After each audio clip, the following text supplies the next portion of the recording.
Muraho neza bene data nshuti z'Imana, twongeye kubasuhuza kandi twongeye kubaha ikaze kuri uyu muyoboro wacu. Ni umuyoboro cyangwa se cano y'ivugabutumwa. Tubahaye ikaze rero, tubahaye ikaze kuri iyi cano y'ivugabutumwa.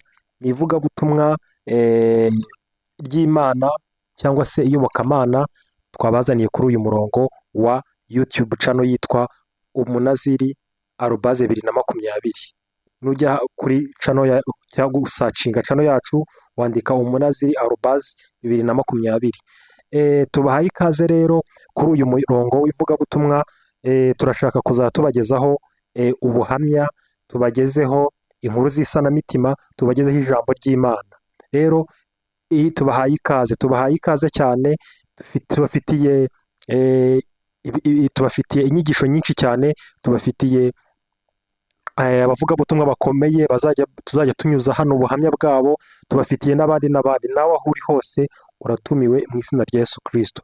Rero reka dutangire tubaha ikaze dusoma n'ijambo ry'Imana, kuko ibintu by'Imana byose biherekezwa n'ijambo ryabyo. Reka turebe ijambo ry'Imana dusoma. Nitumara gusoma ijambo ry'Imana turisobanure gake, duha abantu ikaze kuri uyu muyoboro, kandi twizera ko muzadufasha mukaduha ibitekerezo ndetse mukanakora sheya n'ibindi byose. Imana izabaho umugisha. Tugiye gusoma rero igitabo cya Samweli wa mbere, umutwe wa 16. Turahera ku murongo wa 11. Igitabo cya Samweli wa mbere turahera ku murongo umutwe wa 16 ku murongo wa 11. Haranditse ngo Samweli abaza Yesayi ati, abana bawe naba? Aramusubiza ati, hasigaye umuhererezi, ariko aragiye intama. Samweli abwira Yesayi ati, mutumire bamuzane, kuko tutari bujye kurya ataraza. Nuko aramutumira, amujyana mu nzu. Yari umuhungu w'inzobe ufite uburanga kandi w'igikundiro. Uwiteka aravuga ati, haguruka umusukeho amavuta. Niwe uwo. Samweli ahera ko yenda ihembe ry'amavuta, ayamusukira imbere ya bakuru be. Uhereye ubwo umwuka w'Uwiteka aza kuri Dawidi cyane. Nuko Samweli arahaguruka asubira i Rama. Amen. Iri ni ijambo ry'Imana, cyangwa se ritwereka uburyo Dawidi yahamagawe. Imana ihamagara Dawidi ntabwo yitaye kureba igihagararo cyangwa iki, yitaye kureba ibyo yamutoje, aho yatorejwe Dawidi. Dawidi yaratojwe.